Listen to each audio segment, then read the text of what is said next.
Cześć, Bartek Urban. Zapraszam do testu Hyundai'a Tucsona. I to Tucsona w wersji N-Line, czyli w takim sportowym pakiecie stylistycznym, w którym Tucson naprawdę dobrze wygląda. Co prawda nie lubię, jak coś się nazywa przykładowo N-Line albo S-Line, podczas gdy nie ma normalnej wersji N czy tam S, ale wybaczam. Tucson N-Line w tym czerwonym lakierze, na tej ładnej 19-calowej feldze i ze wspomnianym pakietem N-Line naprawdę robi wrażenie. I co ważne, ten czerwony lakier jest jedynym darmowym lakierem w palecie w Tucsonie. W słońcu lakier petarda. Felgi są już dedykowane tylko i wyłącznie dla odmiany N-Line i też mi się naprawdę podobają. A wersję N-Line poznamy z zewnątrz, m.in. po innych zderzakach, po czarnym grillu, który jest takim czarnym połysku, po tylnym dyfuzorze oraz po dwóch ładnych końcówkach wydechu. I to nie są atrapy. Aż smutno, że to dziś muszę mówić. Dyfuzor za to jest atrapą, bo dalej to powietrze i tak rozbija się o nieosłonięte podwozie. Ale tak czy inaczej, auto naprawdę ładnie się prezentuje, chociaż ma swoje wady. Jak na przykład kierunkowskazy na dole zderzaka, no to jest bardzo słabe. Fajnie za to jest schowana wycieraczka pod spoilerem. Sprytnie i od razu lepiej ten tył wygląda. Niestety, tylko w całym tym sprycie jest jeden mały problem, bo jak szybę mamy brudną i przeleci wycieraczka i ją umyjemy, to ta widoczność do tyłu wcale taka idealna nie jest i głównie widzimy górę samochodu, a nie całe, które jedzie za nami.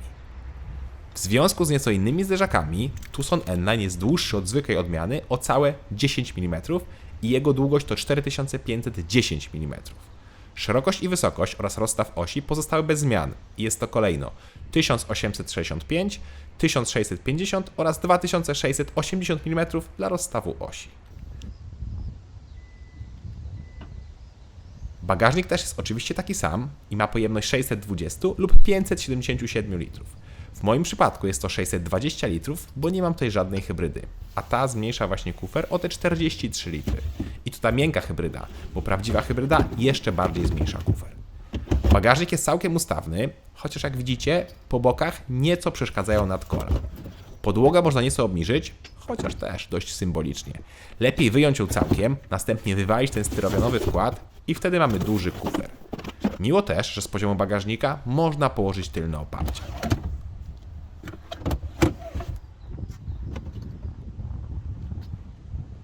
W kufrze są też haczyki na zakupy czy gniazdo pod zapalniczkę. Wskakujemy na tył, gdzie jest bardzo wygodnie. Wygodnie i przestronnie. Zobaczcie, ja mam 186 cm wzrostu, siedzę sam za sobą i mam naprawdę dużo miejsca na głowę i na nogi. I co więcej, oparcie jest regulowane, co jest świetne. Świetne N-Line ma też wyposażenie, bo wszystko co z tyłu pokazuje, czyli podłokietnik, oddzielna strefa klimatyzacji, 2 złącza USB czy podgrzewana kanapa, to wszystko jest w standardzie. W podstawie nie mamy podgrzewania czy oddzielnej strefy klimatyzacji, ale nawiewy na tył są. Aha, i słabo, że jest też piano black z tyłu. Wskakujemy naprzód. Tutaj witają nas fotele skórzano-zamszowe z przeszyciem z czerwonej nici oraz logiem N. Ładnie wyglądają i są całkiem wygodne. W opcji fotele są dodatkowo w pełni elektryczne i wentylowane. Co ciekawe, podgrzewane fotele przednie ma Tucson każdy, czyli ten już od podstawowego wyposażenia. Miło. Fotel ma dużą regulację, a to czego mi brakowało, to jedynie regulowanego podłokietnika na wysokość.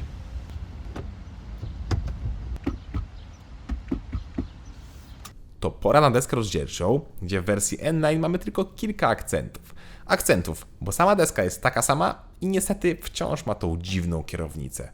Co ciekawe, producent opisuje ją jako sportową, ale jedna różnica względem zwykłej to logo N na dole oraz przeszycie z czerwonej nitki. Szkoda, że nie zmienili jej wyglądu. Drugi dziwny element to zegary cyfrowe, które nie są zabudowane, nie mają żadnego daszka ani nic z tych rzeczy. Na szczęście działają super, ale to super szybko i są bardzo czytelne, nawet w mocnym słońcu. Do tego mają naprawdę ładne grafiki. Za to plus. Pozostałe elementy wyróżniające wersję N-Line to gałka zmiany biegów z logiem N oraz metalowe nakładki na pedały. Tak jak mówiłem, akcenty. Główny ekran multimedialny jest ładnie wkomponowany w deskę rozdzielczą, ma ładne grafiki, ale niestety czasem potrafi lekko zamulić. To, co mi się najbardziej nie podoba, to ten wielki plaster, czy tam kawałek piano black pod spodem, na którym wrzucono dodatkowo dotykowe przyciski od audio czy klimatyzacji. Czyli dwie rzeczy, których nie lubię i nie rozumiem, połączono w jedną całość. Nieźle. Od klimatyzacji i audio zawsze powinny być fizyczne przyciski, a piano black nie powinno tutaj być w ogóle, bo mocno łapie kurz, palcuje się i rysuje. Niestety, we wnętrzu piano black jest więcej, a sama jakość plastików jest taka zwyczajna, żeby nie powiedzieć przeciętna. Ale co ważne, spasowanie jest bardzo dobre. Posłuchajcie i ocencie sami.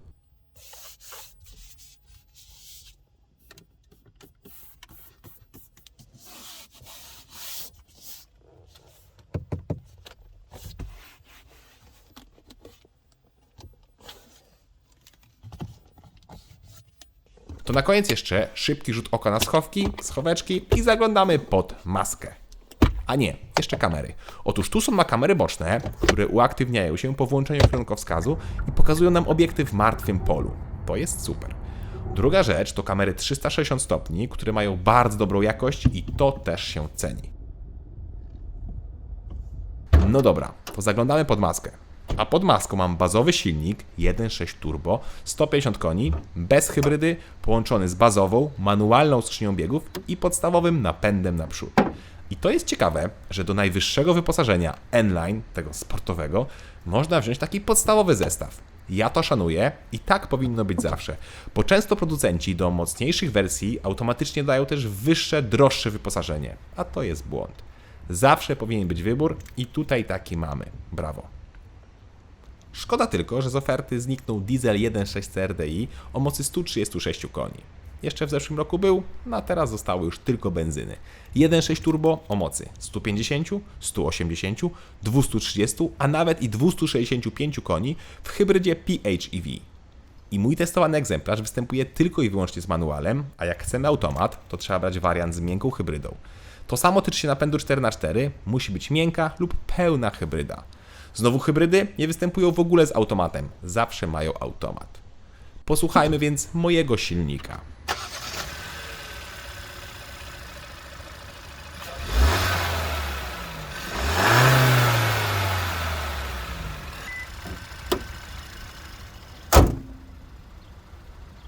Od zwykła czterocylindrówka, ale co ciekawe, wydech już coś tam lekko warczy.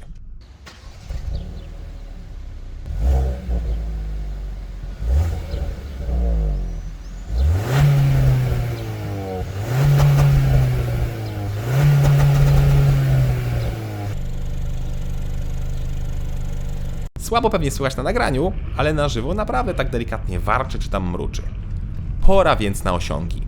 Na papierze Tucson nie powala i sprint od 0 do 100 km na godzinę wynosi 10,3 sekundy. No ale pora to sprawdzić.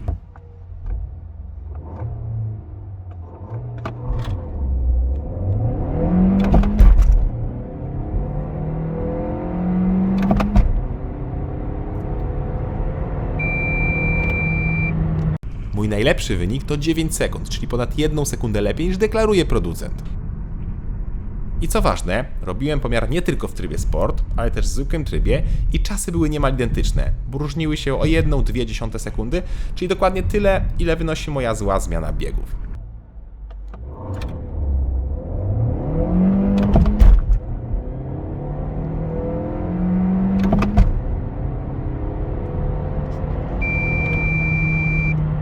I elastyczność też jest w miarę dobra. Oczywiście trzeba zredukować, ale to przecież w manualu normalne.